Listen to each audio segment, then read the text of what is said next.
यदि आपको कोई सुखी कर सकता है तो आप हैं। बिल्कुल घनीभूत अर्थात ठोस बात है, इसे समझ लेना। यदि आप अपने विचार के द्वारा, विवेक के द्वारा अधर्माचरणों का त्याग करके धर्म पूर्वक जीवन व्यतीत करते हुए भगवान नाम जप करते हैं, तो पूर्व पाप कर्म के अनुसार जब देह रचा गया तो उसमें जो प्रारब्ध दुख सुख का है वो तो आएगा, पर आपको परास्त नहीं कर पाएगा। और आगे आपके लिए महासुख है जो दुख और सुख दोनों से परे है। अखंड प्रसन्नता, अखंड आनंद, वो केवल आपके करने से होगा। उपदेश मिल सकते हैं, मार्ग बताया जा सकता है, आपको सहयोग मिल सकता है, पर चलना आपको होगा। यदि आप नहीं चले तो ये कहीं भ्रम हो कि मैं कहीं जाऊं और मेरी दुख निवृत्ति हो जाए, तो इस भ्रम को छोड़ देना आप। क्योंकि हम आप तो बहुत छोटे जीव हैं, अर्थात बहुत लघु तपस्या, लघु पुण्य वाले हैं। हम उन महापुरुषों की बात करते हैं जिन्होंने आजीवन ऐसा तप संचय किया, फिर भी उनके शरीर में भारी से भारी दुख देखे गए। ये दुख और सुख एक भ्रमात्मक इंद्रजाल है माया का, ना दुख है न सुख है। जैसे जो सपने सिर काटे कोई, बिन जागे दुख दूर न होई। ऐसे स्वप्न में तुम चक्रवर्ती सम्राट बन जाओ तो जगने पर तुम थोड़ी रहोगे, तुम जो हो वही होगे। हम भगवान के चिदानंद अंश हैं। ये भूलकर हम अपने को स्त्री पुरुष, अच्छा बुरा, धनी निर्धन, दुखी सुखी आदि आदि बहुत सा प्रपंच है, इसे हम अपने दिमाग में बैठा लिया है। जब तक आप ये प्रपंच नहीं छोड़ोगे तब तक आपको सुखी कोई कर ही नहीं सकता, क्योंकि दुखालयम नाशवान संसार का तो तुमने अस्तित्व रखा है। अगर ये किसी के दूर करने से होता तो स्वयं जगत गुरु परब्रह्म परमात्म तत्व भगवान श्री कृष्ण सामने हैं और अर्जुन को कह रहे हैं, मात्रा स्पर्शास्तु कौन्तेय शीतोष्ण सुख दुखदा आगमा पायनो अनित्यास्तास्तितिक्षस्व भारत। हे भारत, हे अर्जुन, ये आने जाने वाले अनुकूलता प्रतिकूलता, गर्मी शीतलता, अर्थात काम क्रोध लोभ मोह मद मत्सर अपमान निंदा, ये सब ताप पहुंचाते हैं। अनुकूलता सम्मान यश कीर्ति धन वैभव मानी हुई मान्यता, ये सब शीतलता पहुंचाते हैं। ये उष्णता और शीतलता, अनुकूलता और प्रतिकूलता आने जाने वाले हैं। भगवान ये नहीं कह रहे मैं मिटा दूंगा, कह रहे तास तितिक्षस्व भारत। हे अर्जुन, ये तुम्हें सहना होगा। यदि तुम इसे सह गए तो तुम्हारे हृदय में ऐसी स्थिति प्रकट हो जाएगी कि फिर ये स्पर्श भी नहीं कर पाएंगे। सहने से तुम्हारी भक्ति बढ़ेगी, तुम्हारा चिंतन बढ़ेगा, तुम्हारा स्मरण बढ़ेगा, सत्य वस्तु के लिए, सत्य तत्व के लिए तुम सुखी हो जाओगे। बिल्कुल खुली बात। आडंबर नाटक पाखंड इसकी जरूरत नहीं। प्राकृतिक भोगों में सुख बुद्धि, देहाभिमान, विद्या रूप महत्व कुल धन यौवन अभिमान, यही तुम्हारे दुख का मूल है और ये कोई दूसरा नहीं हटा सकता। ये तुम्हें अपने विवेक सत्संग से प्राप्त हुई विवेक के द्वारा, शास्त्र स्वाध्याय से प्राप्त हुए विवेक के द्वारा इसे तुम्हें त्यागना है। दुख तुम पकड़े हो तो छुड़ा कौन सकता है? छुड़ाना तो आपको ही पड़ेगा। अगर कोई वादा करता है कि मैं आपको दुख रहित कर दूंगा, मुझे आज तक समझ में नहीं आया। दुख रहित होने का जो उपाय है वो गुरुजन, महापुरुष, संत जन बताते हैं कि जब चारों ओर अंधेरा छा रहा हो, कोई अपना न दिखाई दे रहा हो, केवल दुख ही दुख, अशांति ही अशांति, उस समय आप देखिएगा कोई एक है जो आपको बहुत प्यार कर रहा है। वो हमारे प्रभु हैं। आप जिनकी तरफ पीठ किए हो और जहां दुख है उधर मुख किए हो, वापस घूमो, सन्मुख होइएगा। सन्मुख होए जीव मोए जबहि, जन्म कोटि अघनाशों तबहि। करोड़ों जन्मों के पाप नष्ट कर देते हैं भगवान। जहां प्रभु की तरफ हुए तो पता चला बहुत जन्मों से बिछुड़ा था, वो मेरे स्वामी मिल गए। भारी से भारी संकट की निवृत्ति के लिए एकमात्र उपाय भगवान श्री हरि का आश्रय, उनके नाम का जप। सत्य मान लीजिए, आडंबर से कुछ नहीं होना। चाहे जितने जंतुर बांध लो, चाहे जितना जो कुछ जादू टोना जो मन आवे सो कर लो। बारी मथे घृत होए बरु शिकताते बरु तेल, बिनु हरि भजन न भवतरी यह सिद्धांत अपेल। विनिश्चितम बदामिते नान्यथा वचांस में हरि भजंती। अटल बात है, यदि भजन नहीं करोगे तो तुम्हें कोई सुखी नहीं कर सकता। तात्कालिक आपको ऐसा लग सकता है मेरा काम बन गया, नहीं, वो तत्कालिक है। हमारा काम बनना तो तब होगा जो हमारा आवागमन मिट जाए, सदा सदा के लिए मुझे ऐसी वस्तु प्राप्त हो जाए कि जहां चाह ही खत्म हो गई, जहां दुख ही खत्म हो गया। वो हमारा स्वरूप है, वो हमारे आराध्य देव है। प्रार्थना मान लीजिए, भटकाव से बचिए। ये कलिकाल मलायतन मन कर देख विचार, श्री रघुनाथ नाम बिन नाहिन आन आधार। महापुरुषों ने स्पष्ट कहा, ये मलायतन मल का आगार है। मल माने कामना, नाना प्रकार की वासना, भ्रष्ट आचरण, छल कपट, दंभ पाखंड, बोलबाला, इसका एकमात्र श्री भगवान का नाम आधार। जो चाहत है नित्य सुख अरु मन को विश्राम, हित ध्रुव हित सो भजत रो पल पल श्यामा श्याम श्यामा श्याम श्यामा श्याम। यदि सच्चिदानंद शाश्वत सुख चाहते हो, जहां से कभी हटना ना पड़े, केवल सुख ही सुख है, आनंद ही आनंद है, और मन का विश्राम चाहते हो कि भाग दौड़ मन की मिट जाए, तो बस प्रेम से बोलते रहो श्यामा श्याम श्यामा श्याम, राधे श्याम, राधा राधा राधा वल्लभ। ये बड़ी शोध करके महापुरुषों ने बात कही है। यदि आप भजन नहीं करते तो आप दिमाग में लिख लीजिए, चाहे अपनी नित्य डायरी में लिख लीजिए, जो आप दिनचर्या लिखते हैं। आपको कहीं भी कभी भी कोई भी सुखी नहीं कर सकता। गांठ बांध लीजिए, भटकने की जरूरत नहीं है। और यदि नाम जप करने लगे, धर्माचरण करने लगे, तो तुम आशीर्वाद देने वाले बन जाओगे। सातरति सातरति सा लोकांतारयति। ध्यान दीजिए, वो तर जाता है, वह तर जाता है, वो लोकों को तार देता है। जब पृथ्वी में भयंकर पापाचरण की वृद्धि हुई, असुरों के द्वारा प्रेरित होकर के जहां भी धर्माचरण, नाम कीर्तन, यज्ञ, हवन, होम, ऋषि मुनि विध्वंस कर दो, क्या हुआ? कोई दूसरा दिखाई दिया क्या? नहीं, किसी की सामर्थ्य नहीं थी।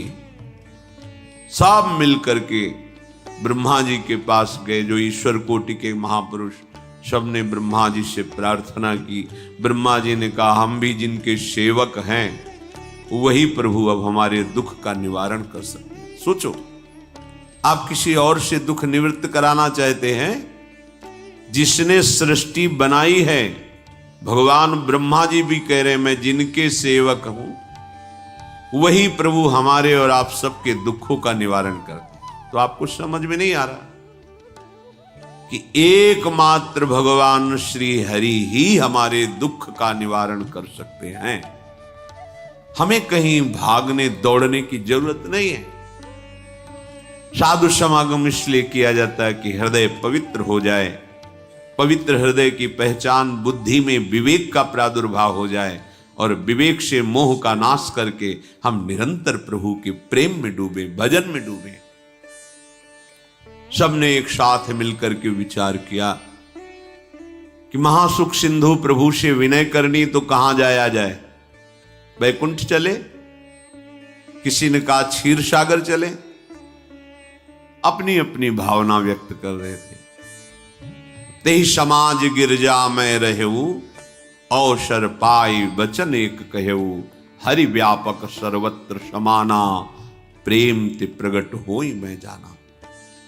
हे गिरिजा, परम वैष्णवाचार्य भगवान महादेव जी कहते हैं, उस देव समुदाय में हम भी थे। हमने कहा कि हमारे तो हृदय में बात ऐसी आती है कि कहीं भागने की जरूरत नहीं है।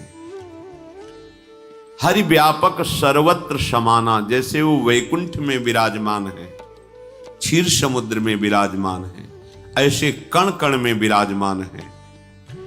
बस तुम प्रेम से पुकारो, जहां पुकारोगे वहीं प्रभु प्रकट हो जाएंगे। नाम बाणी जहां श्याम श्यामा तहां, नाम बाणी निकट श्याम श्यामा प्रगट। सिद्ध सिद्धांत है, भटकने की जरूरत नहीं। जहां हो वहीं से प्रिया प्रीतम का नाम पुकारो, नाम कीर्तन करो, उनकी लीलाओं का गायन करो, सबको सुख देने की भावना करो। देखो तुम्हारी दृष्टि बदलती चली जाएगी, भगवत साक्षात्कार करने की योग्यता आने लगेगी। ऐसा ही हुआ।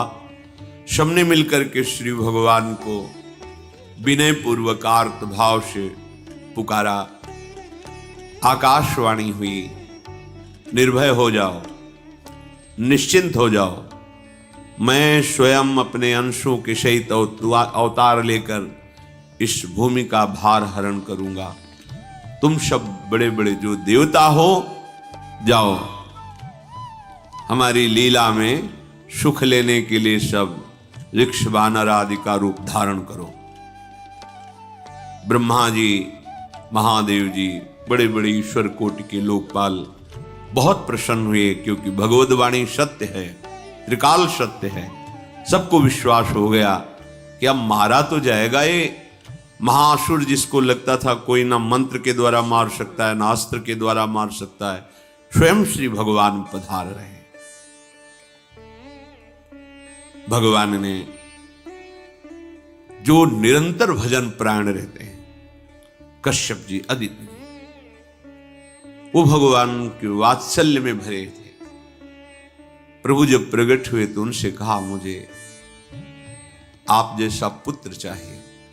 प्रभु ने कहा कि मेरे जैसा तो मैं ही हूं, अद्वितीय हूं, दूसरा कोई है नहीं, मैं ही अवतरित होऊंगा। भजन में देखो कितनी सामर्थ है। जगत पिता को पुत्र रूप में प्राप्त कर रहे हैं। वही चक्रवर्ती सम्राट अवधपुरी के नरेश महाराज दशरथ जी के रूप में, जिनकी महामहिम अद्भुत सौभाग्य प्राप्त करने वाली तीन ये रानियां, श्री कौशल्या जी, श्री कैकेयी जी, श्री सुमित्रा, भगवान वशिष्ठ जी इनके गुरुदेव हैं। प्रायः बड़े बड़े महान जो राज्य पालक रहे, उनके ऊपर, राजा के ऊपर महाराजा विराजमान रहे।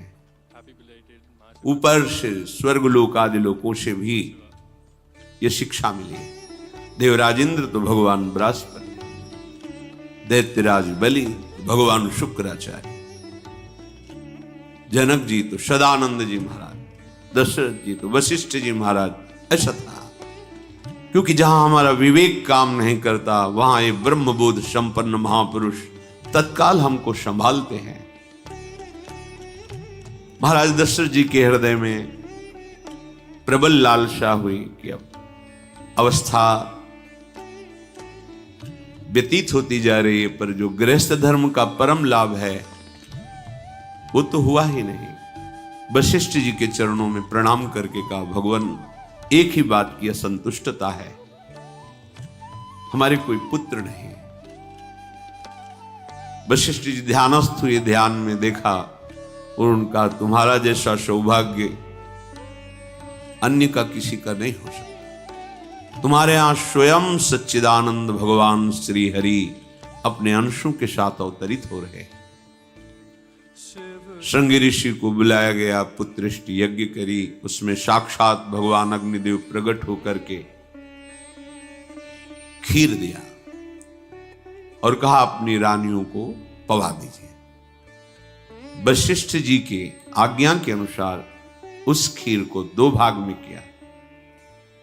प्रथम भाग श्री कौशल्या जी को दिया, जो दूसरा भाग था उसके 2 भाग किए,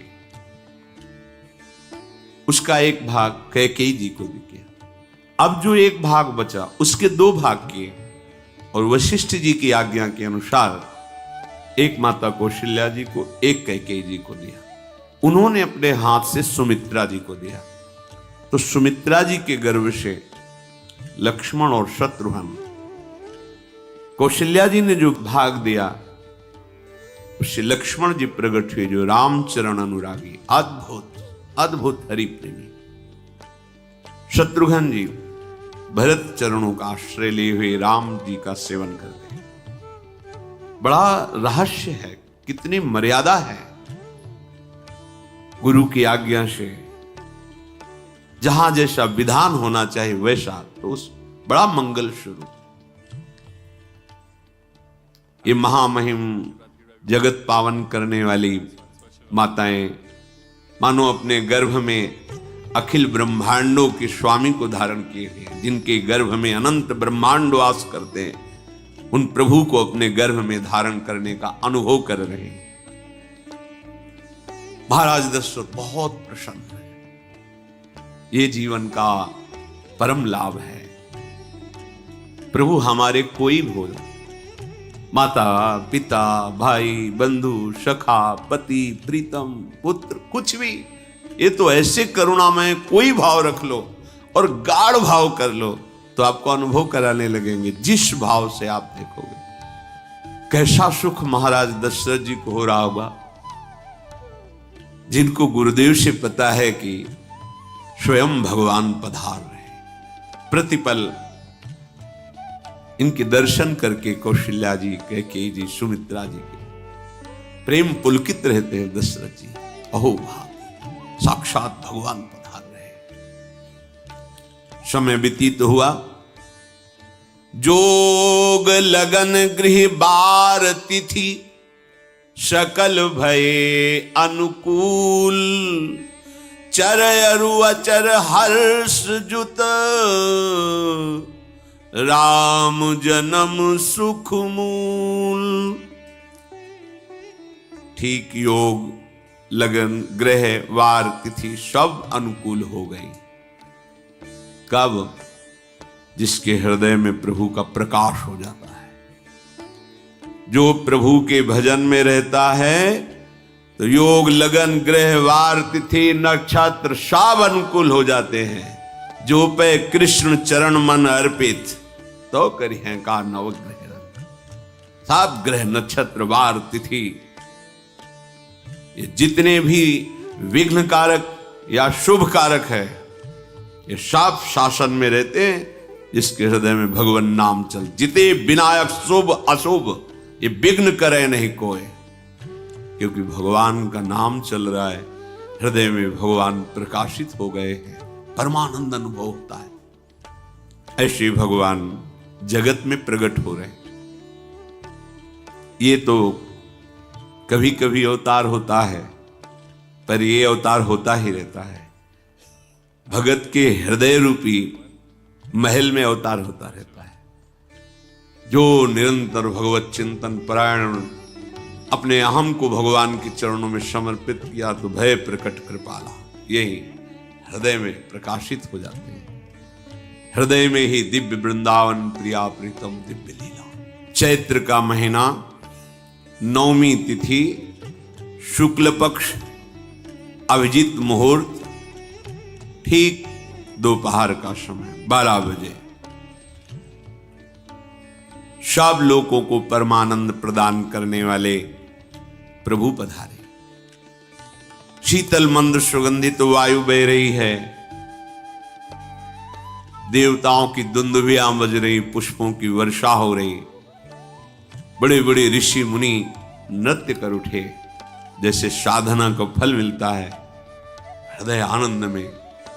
आज समस्त साधनाओं के फल स्वयं मंगल मूर्ति प्रभु पधार रहे। सब महात्माओं का, संतों का हृदय अलौकिक आनंद से भरा हुआ है। पृथ्वी जितनी दिव्यता है सब प्रकाशित कर दी। रस भरे फल, औषधियां, दिव्य मणियां, रत्न जो छुपाए हुए अपने गर्भ में थी, प्रभु आ रहे, सब प्रकाशित कर दी। जलधाराएं जो सूखी हुई थी वो भी। जब ब्रह्मा जी ने देखा कि जो भगवान ने आकाशवाणी में कहा था वो सब सत्य हो रहा है, आकाश में ब्रह्मा जी समस्त देवतागण विराजमान होकर के अंजलियों में दिव्य पुष्प लेकर के वर्षा कर रहे हैं, सुंदर सुंदर अलग अलग वाद्य बज रहे हैं, ऋषि मुनि देवता सब स्तुति कर रहे हैं, प्रणाम मुद्रा में सब खड़े हैं, क्योंकि समस्त लोकों का पालन करने वाले भगवान श्री हरि महाराज चक्रवर्ती सम्राट दशरथ जी के भवन में प्रकट हो रहे हैं। तो आकाश में सब ईश्वर कोटि के महापुरुष पुष्पांजलि अर्पित कर रहे हैं। उसी समय भगवान का प्रादुर्भाव होता है।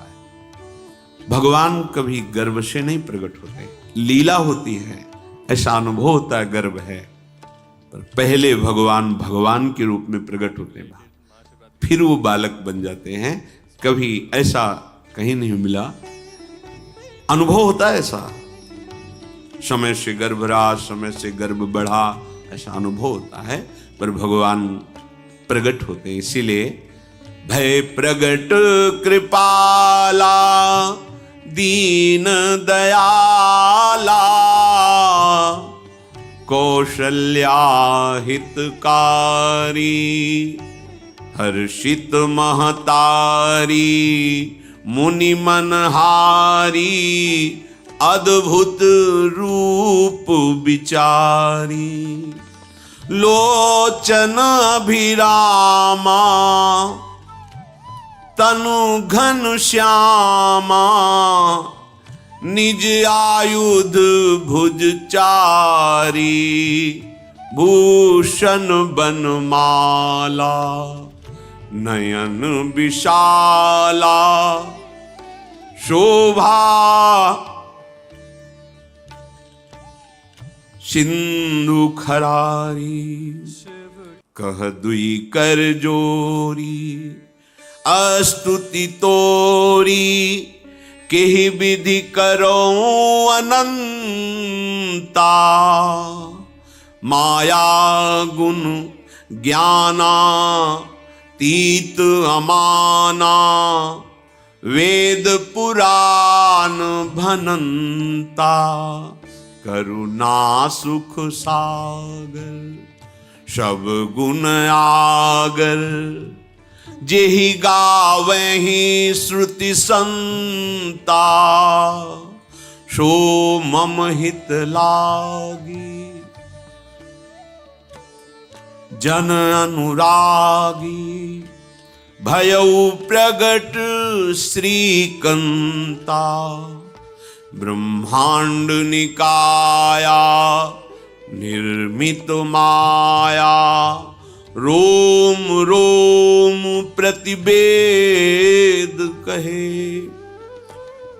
मम उर्षो बाशी यह उपहासी सुनत धीर मति थिर न रहे। उपजा जब ज्ञाना प्रभु मुस्काना, चरित बहुत विधि कीनी चहे। कही कथा सुहाई मातु बुझाई, जेहि प्रकार सुत प्रेम लहे। दीनों पर दया करने वाली बात समझिए। बहुत तपस्या है, बहुत गुण है, बहुत बड़े साधक हो, बहुत बात अभी नहीं बनी। दीनों पर दया। अगर हमारा भजन साधन बन रहा है, हमें भगवत चर्चा कथन श्रवण का सौभाग्य, धाम नाम रूप लीला, ये मेरे प्रभु की हेतु की कृपा है। आप एक बार भी राधा नहीं बोल सकते, कृष्ण नहीं बोल सकते, एक मिनट भी आप नहीं आ सकते, ये केवल मेरी लाडली की कृपा है। हृदय में किंचन मात्र गर्व नहीं, अभिमान नहीं। वो हमारे भगवान को बहुत प्यारा होता है, प्रियालाल को बहुत लाडला होता है। हमें प्रभु के अगर चरणारविंद के अनुराग में डूबना है तो विवेक से देखो है क्या पास हमारे। अगर कुछ भी दिया हुआ है भौतिक आध्यात्मिक, वो सब मेरे प्रभु का दिया हुआ है, तो गर्व किस बात का, अहंकार किस बात, तो दैन्यता आ जाएगी। अज्ञान से ये अहंकार बढ़ता है, ज्ञान से इसका समन हो जाता है। चाहे भौतिक हो चाहे आध्यात्मिक हो, मेरे को सब कुछ मेरे प्रभु ने तो दिया है। ध्यान देकर देखो तुम्हारी उपज क्या है, तुम भी तो उन्हीं के अंश हो। न तुमने शरीर बनाया, न संसार बनाया, तो फिर अध्यात्म तो भौतिक अध्यात्म सब कुछ मेरे प्रभु का दिया हुआ है, सब कुछ प्रभु में है। तो फिर अहंकार किस बात का, दैन्य हो जाओ। यंत्र कहे कि मैं दक्षिण की तरफ चलूंगा और यंत्री तुम्हें उत्तर की तरफ चलावे तो एक कदम चल नहीं सकता यंत्र। ठीक ऐसे ही तुम हो, पर यह ज्ञान न होने के कारण अहम वृत्ति को स्वीकार करके मनमानी आचरणों में उतर गए। अब तुम्हारा यंत्री माया हुई, यंत्रारूढ़ानि मम माया। और यदि भगवद आज्ञा का पालन करते हुए भजन परायण, तो आप भगवान के हाथ के यंत्र बन जाओगे, महासुख में निमग्न हो जाओगे। जो दीनों पर सदैव दुलार करते हैं, माता कौशल्या जी को परम सुख देने वाले प्रभु प्रकट हुए। मुनियों के मन का हरण करने वाले प्रभु को सामने देख करके कौशल्या जी आनंद मगन हो गई। प्रभु कहां? सामने। आनंद क्यों मगन? नेत्रों से अश्रुधारा चल रही कौशल्या जी। सामने देखा श्याम सुंदर विराजमान है, लोचन अभिरामा तनु घन श्यामा। ऐसी अद्भुत श्यामता त्रिभुवन में नहीं, ब्रह्मा जी की बनाई हुई नहीं, कोई ऐसी श्यामता जिससे उदाहरण दिया जाए कि प्रभु के श्रीअंग की श्यामता कैसी है। वो बस संकेत के लिए चंद्र शाखा न्याय के अनुसार भले कह दे, नहीं प्राकृतिक ऐसी रचना ही नहीं है जो हमारे प्रभु की इंद्रनील मणि श्याम मनोहर, वो है ही नहीं। वो सामने देख रहे कौशल्या जी। ये भजन का प्रभाव है। अरविंदाक्ष कमल नयन, देखते ही चित्त चुरा जाए, ऐसे नेत्र हैं प्रभु के। अजान बाहु लंबी भुजाएं। और जब प्रभु जहां प्रकट होते हैं, चाहे वो कंस कारागार हो या अवधपति का महल हो, पहले वैभव से प्रकट होते। ऐश्वर्य स्वरूप, समस्त आयुध समस्त वैभव, दिव्याभूषण बनमाला, चार भुजाएं, शोभा के समुद्र। आसुरी वृत्तियों का, भावों का, व्यक्तियों का नाश करने के लिए प्रभु प्रकट हुए। इसीलिए प्रभु से भी बढ़कर प्रभु का नाम है। वो व्यक्ति का नाश नहीं करता, वो वृत्ति का नाश करके भगवत दासत्व प्रदान कर देता है। बहुत अपार महिमा भगवान नाम की है, प्रभु के नाम की है। प्रभु प्रकट होते हैं तो दुष्टों का विनाश करते हैं, लेकिन प्रभु का नाम जिसके हृदय में प्रकट होता है दुष्टता का नाश करके उसे जगत पावन करने वाला बना देता है। तीर्थी कुर्वन्ति तीर्थानि, वो जहां चरण रख दे उसे निष्पाप कर देता है। भूमि को, वायु को निष्पाप कर देता है जिसकी जिह्वा पे नाम चलता है। मैया ने देखा कौशल्या जी ने जगत के स्वामी सामने विराजमान, दोनों हाथ जुड़ गए। हे अनंत, मैं कैसे आपकी स्तुति करूं? वेद पुराण ये सब स्तुति करते हुए हार गए। नेति नेति कहकर आपका पार नहीं पाए। माया से, गुणों से, ज्ञान से भी आप परे हैं, असीम हैं, अनंत हैं। श्रुतियां संतजन सदैव आपका यश गान करते रहते हैं। हे दया के समुद्र, हे शब्द, सुखों के धाम, गुणों के धाम, भक्तजन सदैव आपका गान करते रहते हैं। आज वही प्रभु मेरे सामने प्रकट हैं। हे श्रीपति, आप मुझे सुख प्रदान करने के लिए मेरे नेत्र गोचर हुए। अरे जिनके रोम रोम में अनेकों ब्रह्मांड वास करते हैं, एक रोमकूप में अनेकों ब्रह्मांड वास, वो प्रभु मेरे पुत्र कहलाए, ये तो हंसी की ही बात है। मेरी बुद्धि विचलित हो रही। कहां आप असीम महिमा अनंत विराट, आप मेरे पुत्र। जब ऐसा वर्णन कर रहे तो प्रभु मुस्कुराए।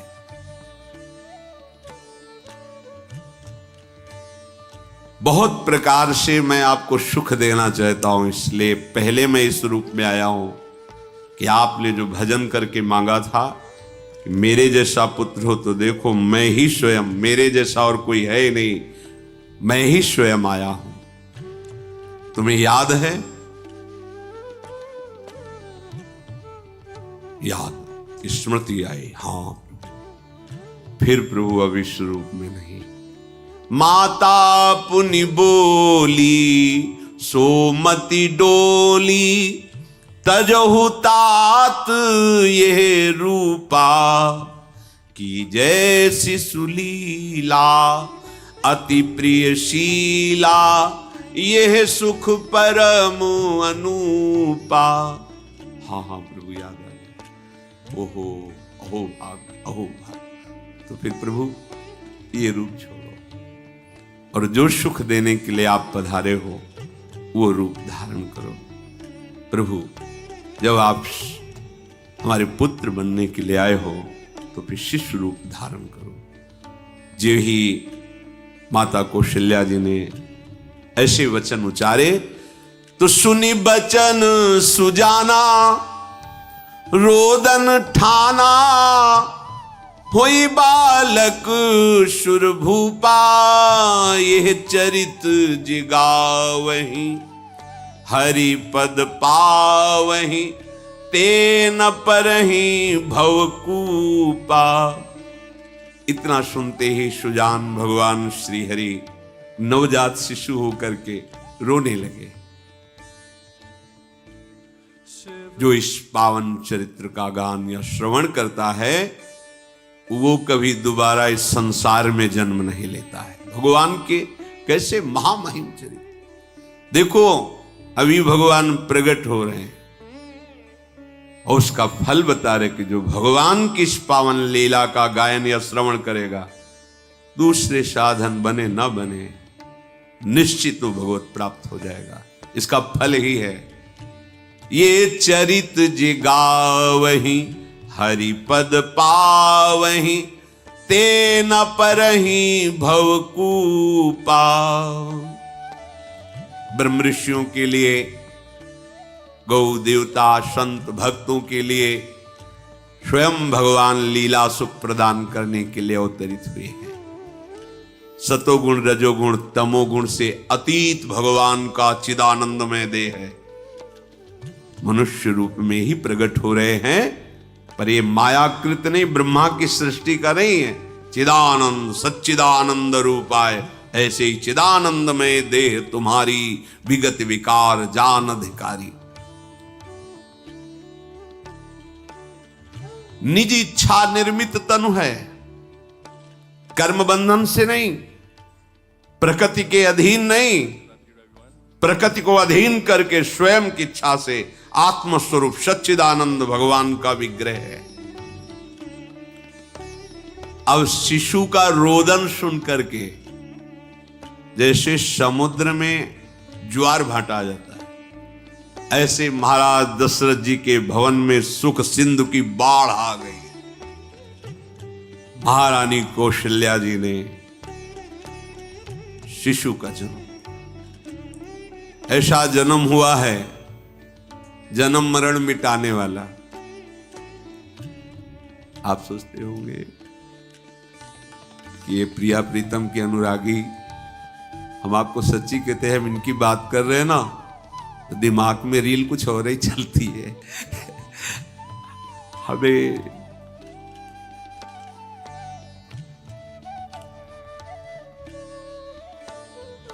आनंद की उमगन मेरे प्रभु। कल जब इस प्रसंग का गायन करना है तो थोड़ा चिंतन कर रहे थे, तो जब जनकपुर की सीमा में भगवान विश्वामित्र जी के साथ पधारते, आगे प्रसंग आएगा, और जानकी जी जब पुष्प वाटिका में प्रभु की जब दृष्टि पड़ती है और दोनों दृष्टि मिलती है, तो उस समय दिखाई दे रहा था इतना भी अंतर नहीं था, इतना भी अंतर नहीं था। तो बता रहे प्रिया प्रीतम, इतना भी अंतर है। उनके जब नेत्रों में केवल देख रहे थे तो वही नेत्र थे, रूप और स्थान अलग था, लेकिन नेत्रों में वही था जो देखते, जो यहां देखते वही वहां दिखाई दे रहा था। दोनों नेत्रों में पहचान हो जाती, जैसे अपना पति है ना, और वो किसी सुंदर नाटक में वो किसी दूसरे के पति बन करके स्वांग कर रहा हो तो उसको जलन थोड़ी होती है, तो लगता है कि मेरा प्रीतम कितना अभिनय में प्रवीण है, ओहो मेरा प्रीतम, मेरा प्रीतम। वो आनंदित होती उसे देख के, मेरा प्रीतम अभिनय में कितना प्रवीण है। उपासक अपनी ही धारा में रहे,